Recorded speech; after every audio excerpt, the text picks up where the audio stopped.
now from the CBS News Space Center in New York, Walter Cronkite. Good morning, everyone. This ought to be our most exciting day in space. Had no problems whatsoever during this countdown.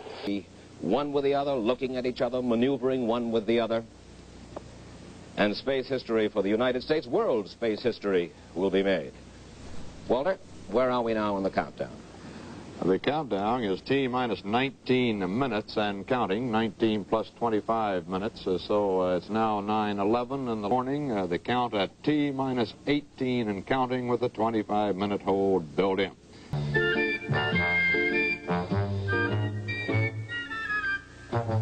When you invite the loss control squad from Continental Insurance to inspect your factory, they'll look high and low, upstairs and downstairs, inside and out, to help you find things wrong with it.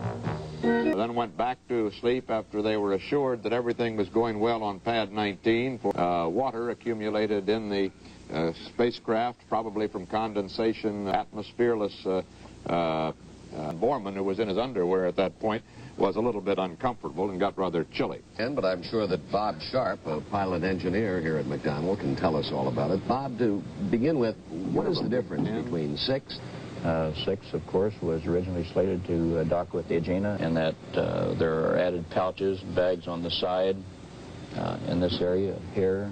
There's pouches under the seat. Fairly neat to make it a habitable area.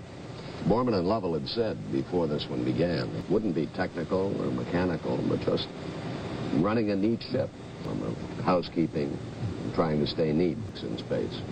That's it. They're pretty similar. Perhaps that's the biggest problem of all, Walter, neatness up there.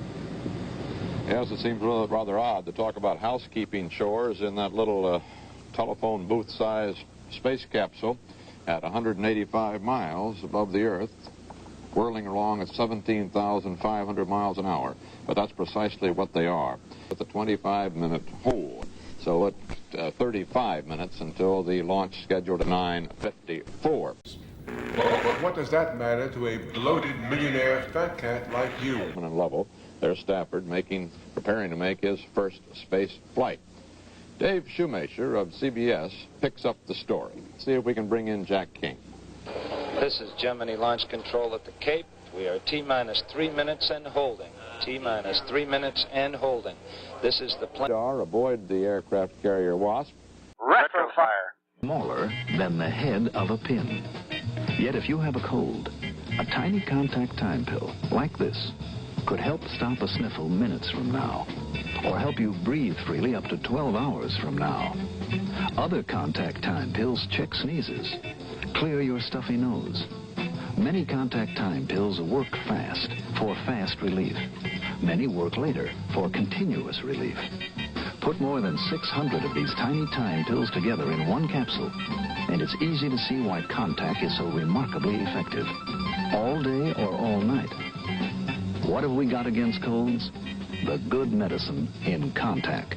Today's largest selling cold medication at your pharmacy.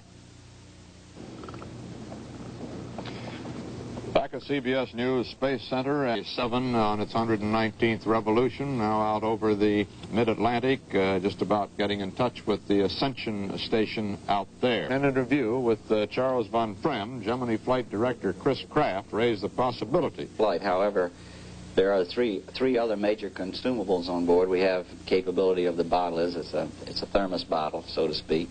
We don't know what heat leaks we're going to get out of those bottles really until we've had some experience with a particular bottle. We may have the bottles may heat up so that you vent this stuff, and when you given you your present orbit. Do you please give us our present orbit? Roger. It is 161.5 circular. Exact height now, and that might have been why Wally Schirra and Tom Stafford didn't go at this particular time. A pretty good joke among experts. There's obviously no excitement, no panic there. Indeed it was, George. And it was a little bit hard to tell the American people and even to accept ourselves, but it's quite clear we do. There in the Bob Sharp at the McDonnell plant in St. Louis. Retrofire. 17,500 miles an hour, and plenty of time for the big day. Meanwhile, they are circling the Earth in their 120th Mrs. Lovell's, the big day. Other than what? Wednesday.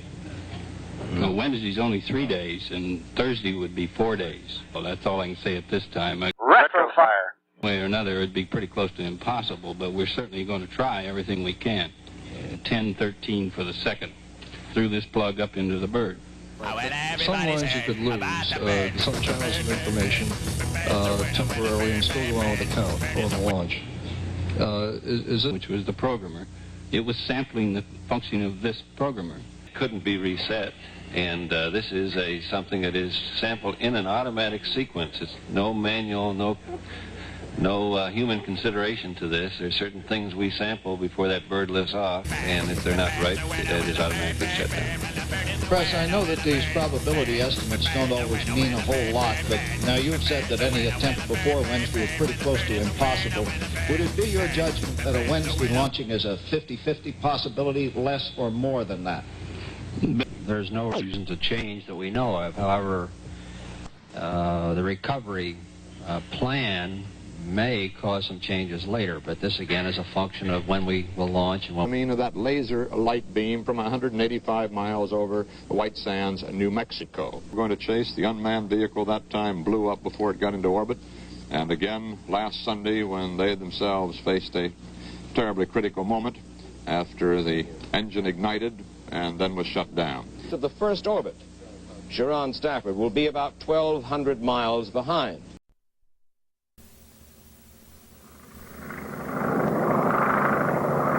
Several animals, including a chimpanzee named Ham. This is a press conference. 6 were discovered to be too tall. 16 declined. And 32 indicate not the best man in the group, but the various degrees of qualification. 7 men emerged from this competitive purgatory as the Project Mercury astronauts. At McDonnell Aircraft, they sat in the cockpit first time. Out of this training together, a strong esprit de corps developed. As well at 0 gravity as he could at 1G. 0G, and I feel fine.